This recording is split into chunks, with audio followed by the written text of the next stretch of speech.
नमस्कार, आप देख रहे हैं एक भारत वंचितों की आवाज और आपके साथ मैं हूं राम बाबू गौतम। भारतीय जनता पार्टी की लोकसभा चुनाव के लिए पहली लिस्ट जारी हो गई है।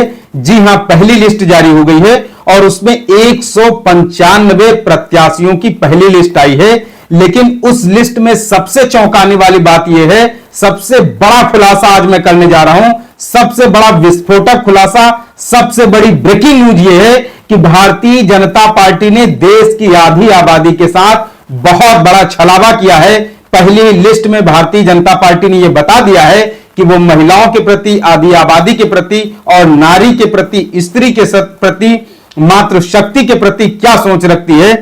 तो जब ये 29 सितंबर 2023 को आप सब लोगों को मालूम होगा कि भारतीय जनता पार्टी जो है महिलाओं की बहुत ज्यादा बात करती है, नारी शक्ति वंदन की बात करती है, मातृशक्ति की बात करती है। आप सबको बहुत अच्छी तरीके से मालूम होगा कि 20 सितंबर को लोकसभा से नारी शक्ति वंदन अधिनियम जो है वो बिल पास हुआ था और 21 सितंबर को यह राज्यसभा से भी पास करा लिया गया था। उसके बाद इस बिल को जो है वो कहां भेज दिया गया था, राष्ट्रपति के पास भेज दिया गया था और 29 सितंबर 2023 को यह बिल जो है, इस बिल को राष्ट्रपति से मंजूरी मिल गई थी और नारी शक्ति वंदन जो है वो कानून बन गया था। भारतीय जनता, मैं इसी तारीख का इंतजार कर रहा था, 29 सितंबर 2023 को मैं बहुत बेसब्री से इंतजार कर रहा था कि जब भारतीय जनता पार्टी की पहली लिस्ट आएगी तो मैं उसमें देखूंगा कि ये जो नारी शक्ति वंदन अधिनियम का ढिंढोरा पीटा गया है, इसमें जो महिलाओं को हिस्सेदारी, उनका हक हुकूक मिलता है कि नहीं। तो जो भारतीय जनता पार्टी ने अपनी पहली लिस्ट जारी की है उसमें 195 कुल प्रत्याशियों की पहली लिस्ट है और उसमें जो है महिलाओं को केवल 28 सीटें दी गई हैं। सोचिए कि 195 की पहली लिस्ट में महिलाओं को, जो पहली लिस्ट है उसमें टोटल प्रत्याशी 195 हैं और उसमें जो महिलाओं को सीटें दी गई हैं, महिलाओं को जो प्रत्याशी बनाया गया, केवल 28 महिला प्रत्याशी हैं पहली लिस्ट में। मतलब आप सोचिए केवल 14%। बात कितने की हुई थी? 33% की बात हुई थी। 33% के हिसाब से 66 सीटें होती हैं पहली लिस्ट में। अगर 33% आप महिलाओं को हिस्सेदारी देने की बात करते हैं, नारी शक्ति वंदन अधिनियम का ढिंढोरा पीटते हैं, तो जो आपकी पहली लिस्ट आई है 195 की, उसके हिसाब से 33% के हिसाब से 65 से 66 सीटें बनती हैं महिलाओं को। लेकिन आपने दी कितनी है? महज 28 सीटें दी हैं, मतलब 14%। तो आपने नारी शक्ति वंदन अधिनियम का एक तरीके से भद्दा मजाक उड़ाया है, उसका उपहास बना करके रख दिया है। और नारी शक्ति वंदन अधिनियम का आप अगर इसकी हकीकत देखना चाहते हैं तो भारतीय जनता पार्टी की पहली लिस्ट देख लीजिए, उसमें आपको पता चल जाएगा कि नारी शक्ति वंदन अधिनियम वास्तविकता में जमीन पर कहां है। हालांकि कानून ये बन गया है लेकिन कानून अभी लागू नहीं हो पाया है, इसमें परिसीमन होगा, कई सारे जो है अभी दांव पेच है। लेकिन अगर कानून बन चुका है तो उसको प्रैक्टिकली आप धरातल पर भी उतारिए। जब नारी शक्ति वंदन अधिनियम पास हुआ था तो सोचिए उसको इतने बड़े पैमाने पर भारतीय जनता पार्टी ने करोड़ों रुपए केवल चुनाव, इसके केवल प्रचार प्रसार में झोंक दिया।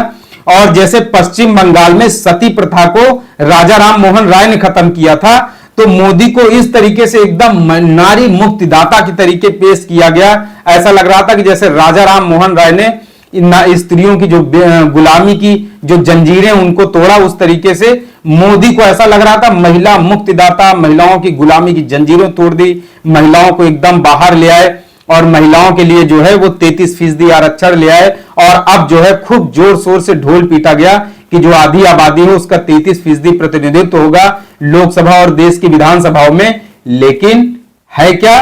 14%। पहली लिस्ट जो आई है, इसी से आप अंदाजा लगा दीजिए, प्राइम मिनिस्टर, प्रधानमंत्री नरेंद्र मोदी जो भारतीय जनता पार्टी के समय कर्ता धर्ता हैं, उनको महिला मुक्तिदाता, नारी मुक्तिदाता के रूप में खूब प्रचारित प्रसारित किया गया। जब नारी शक्ति वंदन अधिनियम पास हुआ तो उसके बाद भारतीय जनता पार्टी ने अपने केंद्रीय कार्यालय दिल्ली में एक जो है वो अभिनंदन समारोह रखा। उसमें प्रधानमंत्री नरेंद्र मोदी का खूब फूल मालाओं से लाद करके महिला नेताओं की तरफ से, भाजपा की जो बड़ी महिला नेता हैं उनकी तरफ से स्वागत कराया गया। लेकिन वो जो कानून है वो धरातल पर कहीं नहीं दिख रहा है, नारी शक्ति वंदन अधिनियम, जिसका खूब जोर शोर से प्रचार प्रसार किया गया। लगभग सभी लोकसभा क्षेत्रों में कई कार्यक्रम हुए, मुख्यमंत्री से लेकर के सारे सब बीजेपी की पूरी मशीनरी जुट गई सिर्फ प्रचार करने में कि प्रधानमंत्री नरेंद्र मोदी नारी शक्ति वंदन अधिनियम लेकर के आए हैं। महिलाओं को लोकसभा और लोकसभा और विधानसभाओं में 33% आरक्षण मिलेगा। कितना ढिंढोरा, कितना ढोल पीटा गया।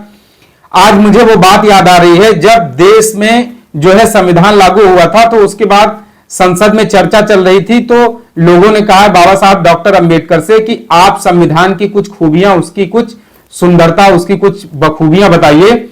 तो डॉक्टर अंबेडकर ने कहा था, मैं उनका सेंटेंस कोट कर रहा हूं, उन्होंने कहा था कि संविधान कितना भी अच्छा चाहे जितना खराब हो, अगर उसको अमल में लाने वाले लोग अच्छे हैं तो संविधान अच्छा साबित होगा। अगर उसको अमल में लाने वाले लोगों की नीयत खराब है तो अच्छा संविधान भी बुरा साबित होगा। तो आपने कानून तो बना दिया नारी शक्ति वंदन अधिनियम, लेकिन उस कानून का अगर आप अमल नहीं करेंगे, उसका अगर आप पालन नहीं करेंगे, तो नारी शक्ति वंदन अधिनियम है वो कानून बन के ही पड़ा रहेगा, कानून बन के ही इतिहास के पन्नों में दर्ज रहेगा। अगर आपने नारी शक्ति वंदन अधिनियम कानून बनाया है तो इसको अमल में भी लाइए, महिलाओं को हिस्सेदारी दीजिए। 33% का जो आपने ढिंढोरा और प्रचार प्रसार किया है, जो आपने लोगों को बताया है कि आपने पूरा इसके लिए संसद का विशेष सत्र बुलाया गया था। सोचिए, विशेष सत्र बुलाया गया था, नारी शक्ति, इतना प्रचार प्रसार किया गया, ऐसे लग रहा था कि स्वर्ग से कोई महिलाओं के मुक्तिदाता आ गए हैं, उतर आए हैं जमीन पर। महिला मुक्तिदाता उनको बताया गया, विशेष सत्र संसद का बुलाया गया और कहा गया नारी शक्ति वंदन अधिनियम आ गया है।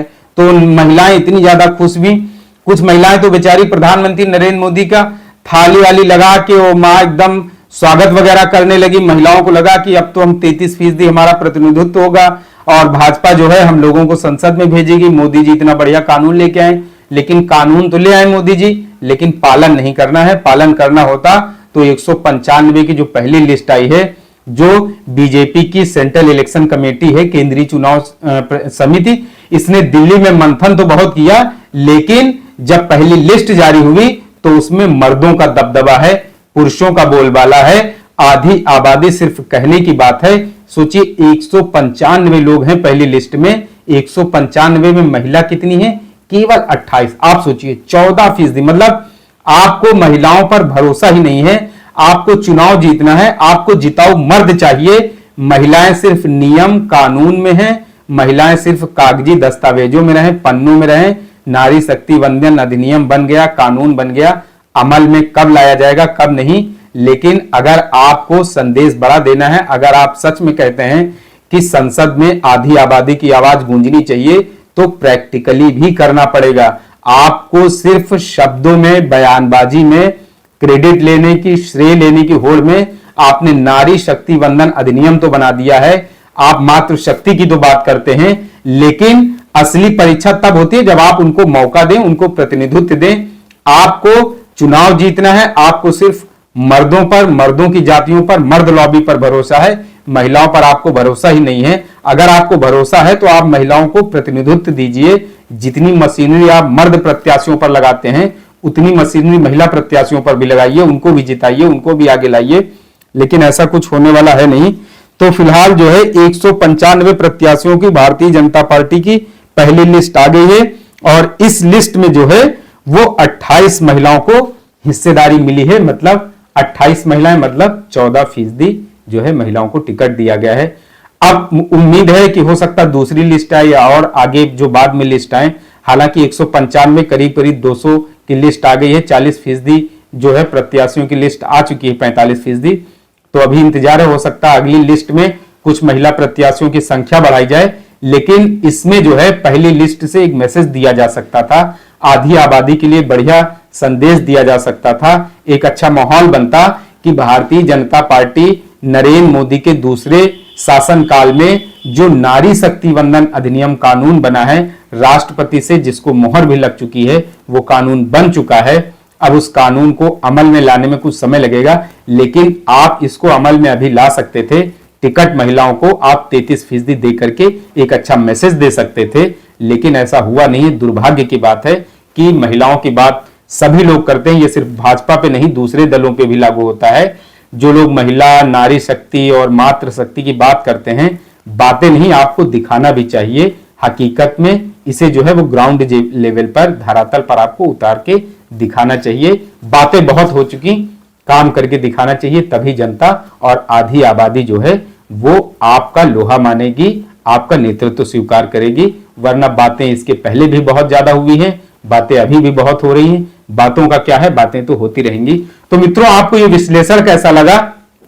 इस विश्लेषण के बारे में आप हमें अपने कमेंट जरूर दें, आप हमें अपने सुझाव भी दें। ये स्टोरी आपको कैसी लगी, इसके बारे में आप हमें अपनी राय दे सकते हैं। आपसे अपील है, आपसे अनुरोध है, आपसे आग्रह है कि आप एक भारत को शेयर और सब्सक्राइब करते रहें, जिससे कि वंचितों, शोषितों, पीड़ितों की आवाज को एक बड़ा मंच बनाया जा सके। धन्यवाद।